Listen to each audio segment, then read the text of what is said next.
think you can get away with a little bit more bunkery style play, mainly because the map just has such a long kind of, I guess, commute time, if you were.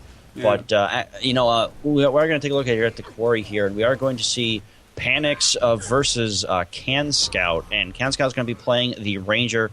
Looks like Panics is going to be playing the Engineer. Engineer doing a really good job at just completely mitigating almost all the damage that this Ranger is throwing out here. And we do see him actually take quite a bit of damage here from the Spirits, though. But it is interesting to note that this Ranger is running the Frost Spirit instead of the other one that they normally run, which is really, really odd. But again, Chill is just such a powerful ability. It gives a minus 66% to ability cooldowns, which is just huge, especially for a class like the Engineer, who relies on those cooldowns so much. But nice knockback and immobilize onto this Ranger here. Unfortunately, that's going to be a good point of capping there, but the damage and kind of more bunkerish style of this Ranger is going to be able to take down the Engineer and pretty much force him off the point there. Yeah, that's the thing with the Spirit spec that he's running as well. I mean, at the moment, if he's going to get down, but at any point in time, it's going to be now. As you see, he's only got one Spirit left up at the moment. The Engineer is running kind of a bunkery spec. He's kind of Elixir orientated in a way, but not really. I mean, it's quite an odd spec in my point of view. He's quite bunkery, not Elixir whatsoever, apologies. He's running the speedy kits. It looks like a bit of a trial spec going for the rifle and toolkit, sorry. And we're just going to have a look at mid here. Just missed the fights in the mid.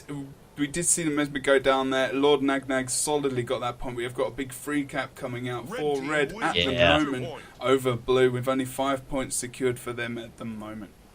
Yeah, you know, it's really interesting to note that the Mesmer is running runes of the Mesmer, which increases the stun days duration, which is really interesting.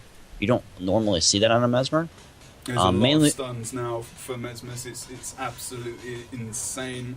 I'll quote Helsef. I saw him in a stream today saying that he's loving the stuns at the moment. I can't remember the exact thing he said. I even wrote it down because it was so interesting. But I know that Mesmers are becoming even more of a pain in the arse at the moment, just for the sheer damage and the stuns that they're pulling off. I mean, Red are completely dominating. Completely dominating. It's 151-5. It is a complete 3-cap right now, and I mean, unfortunately, CT just does not have the presence to really do much of anything right now. I mean, their Thief is a little bit kind of unorthodox, running Dagger, which is a really, really interesting play. Of course, he's probably using the Dagger for Cloak and Dagger. But really, when you think about it, Dagger Pistol is going to be a little bit more better for the way that the Blinding Powder actually works versus the Cloak and Dagger. You get that kind of area of effect blind that you can do during a stomp here as well. He does get that rally here up onto Pimp, so Pimp's going to have another chance to try and get up here. He is running that MOA, and it looks like Pimp's just going to completely back off here. And unfortunately, he's going to run into a Flesh Worm, which is not going to have a good day. We are going to see Nagnag actually take him down very, very quickly here. That Chill just once again doing a lot of damage. And unfortunately, it looks like he's going to be able to bleed out. And we are going to try and see Now Dead try and res him, but that trophy coming out and just completely obliterating his face here. It is now 273 to 5 points. CT just having a awful time here in this match. We are going to see a possible decap here onto the waterfall, and that's not going to happen. Lady Nagnag is just, I want to say Naga because I play Warcraft all the time, but it's not Naga, so it looks like Naga to me.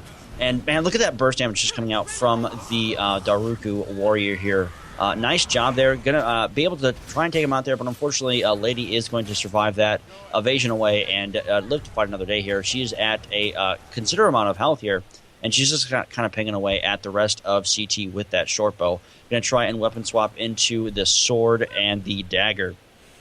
Such a powerful combo as well. Oh, I see in chat a lot of people are saying how at the moment Blue are getting very dominated. I will say and I don't want to say it, that the Fallens are indeed pretty much the car crash team comp which won the entire world first Guild Wars 2 tournament for money, guys. So yeah, it's the CT, the Spanish team, who aren't very well known. And I've not seen much at all, are playing a completely pro team that are winning massive tournaments. So unfortunately, they've just got they're unlucky to be playing these guys in this round, but that's the way the cookie crumbles. Fall. Yeah, I mean, it's very true. Unfortunately for them, they have been put in this situation. It's the only way teams will get better, to face teams like this, and this is where you realise that you've got some work to do. And it's good to see these guys playing in this tournament.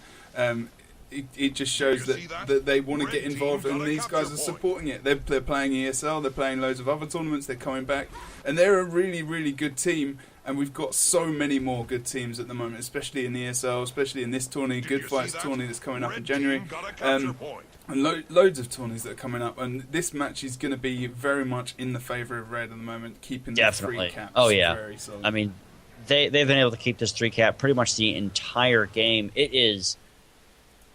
I feel really bad for CG, but like you said, I mean, it's the only way that teams are going to learn how just difficult it is to really play on such a high tier level. And I mean, if we look at, I'm just kind of following Lady around, and the mobility that she has on this Evasion Thief is just ridiculous. I mean, she is literally just going everywhere, anywhere she wants to, teleporting everywhere, and just dealing so much damage. And this is why the Sword Dagger build is just such a powerful, powerful build. Now, me personally, I've been running my my new Venom Share Power build, which I just love absolutely, because I don't know, I like Venom Share. It's so much fun.